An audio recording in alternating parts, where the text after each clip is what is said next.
టైంకి తిండి లేకపోయినా బతుకుతామేమో గాని చేతిలో మొబైల్ లేకపోతే అల్లాడిపోతాం.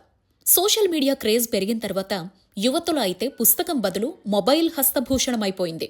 కానీ ఇలా ఆన్లైన్లో ఎక్కువసేపు గడిపితే మాత్రం భారీ మూల్యం చెల్లించుకోవాల్సి వస్తుందంటున్నారు పరిశోధకులు. ప్రపంచ ఆరోగ్య సంస్థ తాజాగా విడుదల చేసిన ఒక స్టడీ ప్రకారం రోజుకు 3 గంటలకు మించి సోషల్ మీడియా లేదా ఆన్లైన్లో టైం గడిపే యువతలో యాంగ్జైటీ, డిప్రెషన్, నిద్రలేమి కేసులు గణనీయంగా పెరుగుతున్నాయి. 15 నుంచి 25 మధ్య వయస్సు కలిగిన 20,000 మందిపై ఈ అధ్యయనం చేశారు. అందులో 64% మంది విద్యార్థులు రోజుకు 4 గంటలకు పైగా ఫోన్, ల్యాప్టాప్లపై గడుపుతున్నట్లుగా తేలింది. వారిలో 33% మందికి నిద్ర సమస్యలు, 27% మందికి మానసిక ఒత్తిడి లక్షణాలు కనిపించాయిట. ఎక్కువసేపు స్క్రీన్ చూడటం వల్ల మెదడు విపరీతంగా అలసిపోతోంది.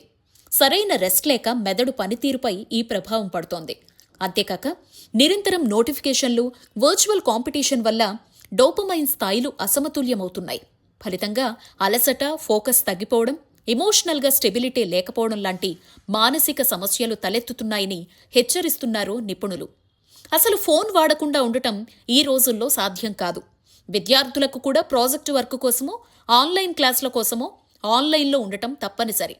అయితే ఈ టైంతో కలుపుకొని స్క్రీన్ టైం పట్ల నియంత్రణ ఏర్పరచుకోవాలని చెబుతున్నారు డాక్టర్లు.